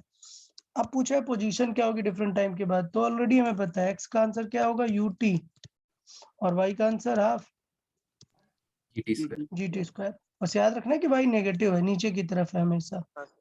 ओके, ये बाय द वे मैं ऑलरेडी कई बार बता चुका हूँ, कहाँ पर? मोशन अंडर ग्रेविटी में शीट सॉल्विंग के टाइम पे, drop in height after covering x distance in horizontal. तो पूछेगा कि y में कितना ड्रॉप आ जाएगा अगर x दिया है, तो x दिया है तो पहले क्या निकालेंगे? टाइम निकालेंगे। टाइम, और ड्रॉप कितना आएगा? Half by gt square. Half gt square. कितना सिंपल है यार ये। हाँ सर। टाइम हाँ, निकालेंगे हॉरिजॉन्टल से और देखेंगे कि हाफ gt स्क्वायर का डिफरेंस आएगा। तो प्रैक्टिस शीट बेटा मैंने लिंक जो है ग्रुप पे मैं पोस्ट कर दूंगा। ऑलरेडी आई गेस आप लोग को सबको पता है, प्रैक्टिस शीट की एक सेपरेट लिंक मैं पोस्ट कर चुका हूँ ना। सारे चैप्टर वाइज प्रैक्टिस शीट उसी में अवेलेबल होंगी। ग्रुप पे मैंने प्रैक्टिस शीट करके एक लिंक डाली है ना, हाँ सर डालें। सारी प्रैक्टिस शीट उसमें ही होंगी। मैंने प्रोजेक्टाइल की भी प्रैक्टिस शीट डाल दी है। ओके, अब आप क्या कर सकते हो, प्रोजेक्टाइल का प्रैक्टिस सॉल्विंग स्टार्ट कर सकते हो। तो कल आप लोग टाइम ले लो, हम थर्सडे को डिस्कस कर लेंगे। ओके, ठीक है सर। तो मैं Okay, प्रैक्टिस शीट sir. यहाँ पर दिखाता हूँ, just a minute. Practice sheet दिखाता हूँ, तो हम देखें टारगेट करते हैं कि कहाँ तक हम लोग डिस्कस कर लेंगे। तो फिजिक्स में सर कहाँ तक सॉल्व कर दिए? बेटा वही देख रहा हूँ मैं, वही बताने वाला हूँ।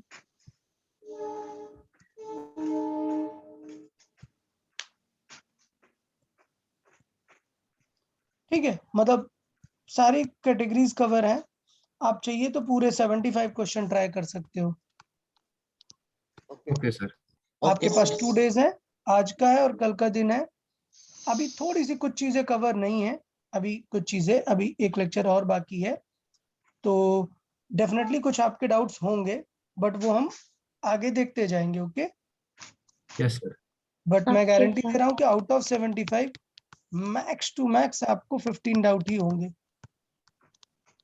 Okay sir. अगर इससे ज्यादा डाउट्स आते हैं ना, इसका मतलब आपको फिर से रिविजिट करने की जरूरत है। क्वेश्चन में और ट्राई करो, नोट्स अच्छे से रीड करो। मैं फिर से बोल रहा हूँ, प्रोजेक्टाइल सॉल्विंग करने से पहले जितने की पॉइंट्स बताएं वो सारे क्या होने चाहिए? एकदम लर्न।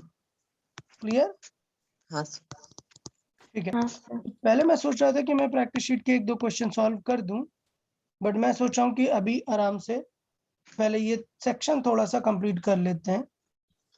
क्या कि अगर किसी हाइट से थ्रो कर रहे थे, अभी मैं कैसे थ्रो कर रहा था? नीचे की हॉरिजॉन्टल। लेकिन अगर मैं किसी एंगल पे थ्रो करूंगा तब क्या होगा? तब तो इसके क्या करने पड़ेंगे हमें? कंपोनेंट्स। तो ये कंपोनेंट तो नहीं बदलेगा, बस मोशन अंडर ग्रेविटी बदल जाएगी ना। क्या आ जाएगा उसके पास? एक यू वाई। तो याद है ना, हमने हाइट पे 3-4 कैटेगरी डिस्कस की थी। एच हाइट से ड्रॉप कर दिया, या फिर एच हाइट से ऊपर की तरफ थ्रो कर दिया। याद आ रहा है कि नहीं? हाँ सर। हाँ सर। और या फिर एच हाइट से नीचे की तरफ थ्रो कर दिया। ये केसेस हमने डिस्कस किए थे। तो इसका मतलब मोशन अंडर ग्रेविटी में भी तो ऐसा ही फील होगा ना। तो अगर आपको ये केसेस याद हैं तो आपको तुरंत समझ में आ जाएगा ये केस। देखें क्या है स्पेशल केस। हम अब किसी हाइट से किसी एंगल पर थ्रो करने वाले हैं। ओके,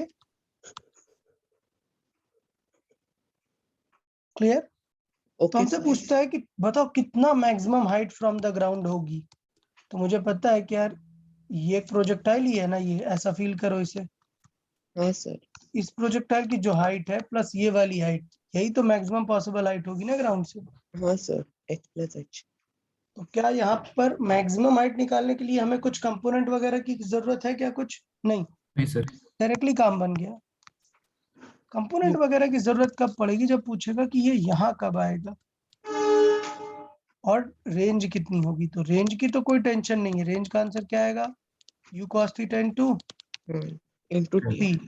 बट क्या t Yes. का कोई फॉर्मूला डायरेक्टली यूज कर लोगे क्या, नहीं, नहीं। कि ये ऊपर u sin थीटा से थ्रो कर रहा है, तो क्या निकालनी पड़ेगी पूरी टोटल टाइम। इक्वेशन। तो देखेंगे क्या मेथड रहेगा। पहले हमें निकालना पड़ेगा टाइम। तो देखो अगर आपने ऐसे थ्रो किया है तो इसकी वर्टिकल स्पीड क्या हो जाएगी, U sine u sin theta, और horizontal, U cos theta. Horizontal से कुछ मतलब नहीं है, हमें चाहिए कि ये u sin थीटा से कितने टाइम बाद आएगा। तो याद है क्या यूज करते थे इक्वेशन, h की जगह पर माइनस है। क्यों, माइनस। क्योंकि नेगेटिव डिस्प्लेसमेंट कवर करना है। फिर स्पीड किस तरफ है, ऊपर की वर्ड्स। पॉजिटिव, माइनस हाफ जी टी स्क्वायर। तो इस क्वाड्रेटिक इक्वेशन से निकालना पड़ेगा t। समझ आया कि नहीं। हाँ सर। हाँ सर। एक और मेथड बताया था कि अलग अलग निकाल लो, यहाँ तक का निकाल लो अप टाइम, और यहाँ का जो डाउन टाइम है वो क्या हो जाएगा, just drop. Drop.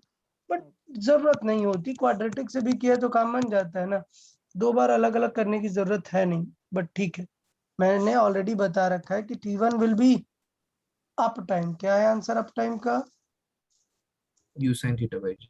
u sin theta by G. और ड्रॉप होगा इस पूरी हाइट से। तो ड्रॉप का आंसर क्या होगा, 2h बाई जी। सिर्फ जी। यहाँ पर एक एक्स्ट्रा h ऐड हो जाएगा जो कि क्या है, u square sign square theta by 2g। पता है दोनों मेथड क्लियरिटी है या नहीं।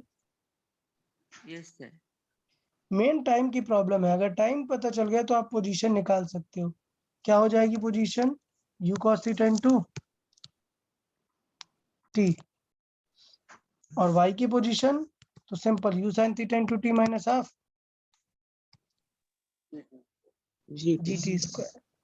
सेम।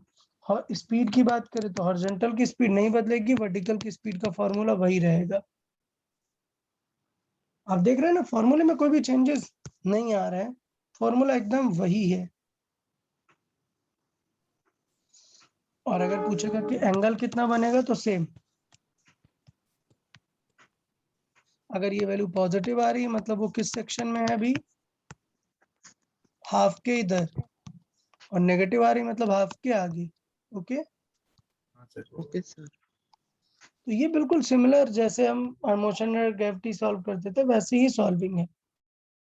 सेम चीज अगर बात करूं कि मैंने थीटा एंगल नीचे की तरफ थ्रो किया तो u cos थीटा को कोई फर्क नहीं पड़ेगा, u sin थीटा की डायरेक्शन क्या हो जाएगी, डाउनवर्ड्स। डाउन। डाउनवर्ड। तो जब इक्वेशन में रखोगे आप माइनस h कवर करना है, u sin थीटा कैसे रखेंगे, माइनस में। माइनस में, और क्या इक्वेशन सॉल्व करके निकाल लेंगे t। टाइम। अब यहाँ पर अपवर्ड और डाउनवर्ड से टाइम निकल सकता है क्या, नहीं, यहाँ पर इक्वेशन आपको करनी ही पड़ेगी। इसलिए मैंने बताया था कि इक्वेशन सॉल्विंग आना चाहिए। ठीक है, और ये सेक्शन कहाँ से रिलेटेड है, मोशन अंडर ग्रेविटी से। ये इक्वेशन कहाँ पर पढ़ाई है आपको, मोशन अंडर ग्रेविटी में। तो सब कुछ बदल जाएगा, पोजीशन जब निकालनी होगी तो यहाँ पर u sin थीटा क्या हो जाएगा, नेगेटिव। इवन वेलोसिटी निकालनी होगी तो भी यहाँ पर क्या होगा, u sin theta negative. Clear ना। सिर्फ एक चीज नहीं बदलती, क्या याद है, मैंने बताया था कि आप चाहे अपवर्ड थ्रो करो या डाउनवर्ड थ्रो करो, हिट स्पीड क्या आती है, सेम।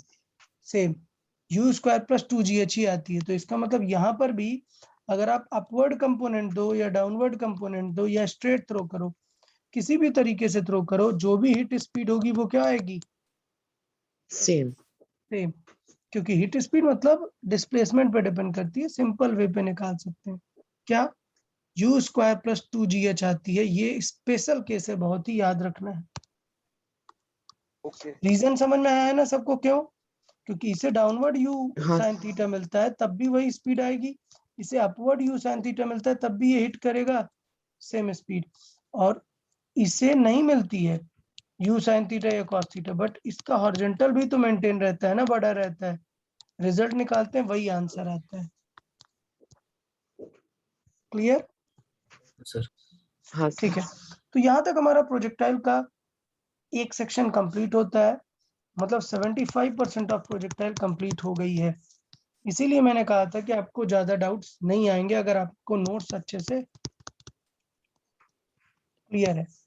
इसके बाद थोड़े ही थॉट बचे हैं, क्या?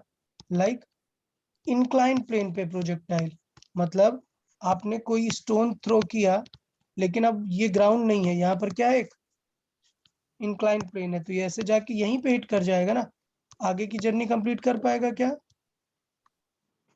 नहीं। नहीं। तो इसे हम स्टडी करेंगे, बट उससे पहले हम प्रैक्टिस शीट डिस्कस करेंगे। तो मैं थोड़ा सा एक दो क्वेश्चन प्रैक्टिस शीट के साथ सॉल्व कर देता हूँ। स्टार्टिंग का एक दो क्वेश्चन कर लेते हैं थोड़ा सा। देखिए, चले फर्स्ट क्वेश्चन रीड करते हैं, थोड़ा सा जस्ट आइडिया दे रहा हूँ आप लोग को। A body in a plane with a constant acceleration, if the direction of acceleration is different from the initial velocity, मतलब अगर v इधर है और एक्सीलरेशन कहीं और है, तो कैसा पाथ आता है यहाँ पर? पैराबोलिक। पैराबोलिक। पैराबोलिक। अच्छा बताओ, सर्कुलर कब आएगा? जो फिक्स्ड 90 90 होगा। वेरी गुड, बताओ। 90 होगा, बहुत ही बढ़िया। नंबर 2 कर लेते हैं, रीड करें number 2। A body is projected with a velocity v making an angle theta with the horizontal. What is the decrease in its speed when it reaches to the highest path? आप समझो क्या पूछा है इसने, जो पूछा है वही आंसर करना है। क्या इसने वेलोसिटी में चेंज पूछा है या स्पीड में चेंज? स्पीड में स्पीड में चेंज। इसका मतलब यहाँ पर स्पीड थी u और यहाँ पर कितनी बचती है? u cos theta. u cos theta. खैर क्वेश्चन में v दिया है इनिशियल स्पीड, तो v और v cos थीटा। फिर से रीड करते क्वेश्चन क्या पूछा है। What is the decrease in its speed, मतलब आंसर क्या पूछा है? Change in speed. स्पीड। तो वेक्टर नहीं सबट्रैक्ट करेंगे, क्योंकि मैंने बताया है कि change in speed and change in velocity दोनों अलग अलग चीजें हैं, बाद में मैग्नीट्यूड निकाल लेंगे। तो सोचो अगर ये पूछता, मैं पहले बताता हूँ, पूछता क्या चेंज इन वेलोसिटी और आंसर स्केलर दिए होता, इसका मतलब आपको पहले चेंज इन वेलोसिटी निकालना है, फिर उसका मैग्नीट्यूड लेना है। बट यहाँ पर क्या पूछ रहा है? स्पीड। तो बताएं कितना डिक्रीज हुआ, इसका मतलब अभी ज्यादा था और बाद में कम, तो आंसर क्या आएगा? v minus v cos theta. अगर आपको याद हो v कॉमन ले लेंगे और ये बनेगा 1 माइनस कॉस थीटा। कुछ याद आ रहा है किसी को 1 माइनस कॉस थीटा को क्या कर सकते हैं? sin theta by 2। Sign theta by 2 proper बोले, कॉस 2 थीटा के फॉर्मूले से एडजस्ट करते हैं, इसे लिखते हैं 2 कॉस स्क्वायर थीटा माइनस 1। तो 1 इधर क्या आता है? प्लस में आता है। क्लियर? बट हमें माइनस चाहिए, तो हम क्या यूज करेंगे? 1 माइनस 2 साइन स्क्वायर थीटा। ये बेटा आइडेंटिटी बता चुके हैं हम। इसका मतलब साइन स्क्वायर थीटा की वैल्यू क्या आ जाएगी? 1 minus cos theta by cos 2 theta by 2। और मैंने बताया कि इस फॉर्मूले की स्पेशलिटी होती है कि आप इसे थीटा बाई 2 भी बना सकते हो। साइन स्क्वायर थीटा बाई 2 क्या आएगा? इज इक्वल टू 1 माइनस, चलो 2 को साइन के साथ ही रखते हैं ना, हमें सिर्फ 1 माइनस चाहिए। क्या आएगा? 1 माइनस थीटा की जगह मैंने क्या रखा है? Theta by theta by 2। 2 cancel, क्या आ जाएगा? कॉस। थीटा। तो ये मैंने वेक्टर में बताया था कि 1 माइनस कॉस थीटा और 1 प्लस कॉस थीटा को क्या लिख सकते हैं? तो 1 माइनस कॉस थीटा को क्या लिख सकते हैं? sin square theta. Sine square theta by 2। क्या आंसर हो जाएगा? Option B. समझा कि नहीं? हाँ ठीक है, थर्ड नंबर बताओ। चलो आप लोग बताएं। Stone is projected with kinetic energy k making an angle theta. What is the kinetic energy when it reaches at the highest point? बताओ. K cos theta. K cos theta. अरे cos यार theta. Disappoint करते हो यार तुम लोग. इस तरीके से सिखाया है K cos theta. बेटा हाईएस्ट पॉइंट पे V जो होता है वो बन जाता है U cos theta. तो बेटा जब काइनेटिक एनर्जी निकालोगे यार स्क्वायर करोगे ना.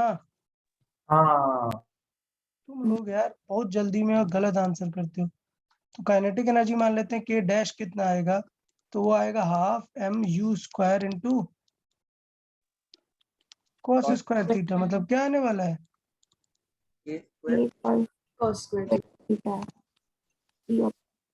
यार ध्यान दोगे कि नहीं? अभी भी ऐसी गलतियां करोगे. ठीक है, नंबर 4 देखते हैं. A particle starting with origin moves in a straight line. अब देखो क्या ये प्रोजेक्टाइल का क्वेश्चन है क्या? नहीं भाई, प्रोजेक्टाइल का क्यों है जब उसने बोल दिया है कि ओरिजिन से स्टार्ट करके कैसे जा रहा है वो? Straight Straight line. line. Its coordinate in a later time are this. तो थोड़ी देर बाद इसका कोऑर्डिनेट क्या पहुंच गया है? इसका कोऑर्डिनेट है √3, मतलब x कोऑर्डिनेट कितना है √3 और y कोऑर्डिनेट 3. क्या पूछा है? The path of the particle makes an angle with x axis. मतलब tan प्रोजेक्टाइल निकालेंगे. क्वेश्चन ही नहीं सर. क्या पूछा है? tan theta. क्या हो जाएगा tan थीटा? √3 3/√3 which is √3. और tan में √3 तक किसकी वैल्यू होती है? 60 डिग्री. पक्का क्लैरिटी है कि नहीं यार अभी? है सर. ठीक है, चलेगा. तो इस तरीके से आप डील कर सकते हैं डेफिनेटली. तो ऐसे ही थोड़ा सा मैंने स्टार्ट कर दिया प्रैक्टिस शीट. आप लोग सॉल्व करेंगे, सारी चीजें पता होंगी, आप अच्छे से ट्राई करोगे, बन जाएगा काम, उतना प्रॉब्लम नहीं है. डाउट्स रहेंगे, डेफिनेटली रहेंगे. थर्सडे को हम डिस्कस करेंगे डाउट्स. Okay okay sir. चले, ठीक है. सर ओके हाँ. इस संडे के टेस्ट का पूरा काइनेमेटिक्स का पोर्शन होगा ना? नहीं यार रुको, अगर हम थर्सडे को प्रोजेक्टाइल मोशन थर्सडे और फ्राइडे डिस्कस कर लेते हैं तो पहले प्रोजेक्टाइल कर लेते हैं ना, वरना फिर रह जाएगा फिर नेक्स्ट वीक, है ना? ओके. तो हम क्या करते हैं, इस संडे को प्रोजेक्टाइल ही रखते हैं. अपकमिंग टेस्ट में हम लोग प्रीवियस का काइनेमेटिक्स पूरा डाल देंगे. Okay okay so sir. Be careful. ये संडे पे जो टेस्ट रहेगा उसका टॉपिक प्रोजेक्टाइल ही रहेगा. Okay okay sir. चलो, okay then take care everyone. Bye bye. Bye Bye, sir. Thank you, Bye, sir. sir. Thank you, sir. Bye sir.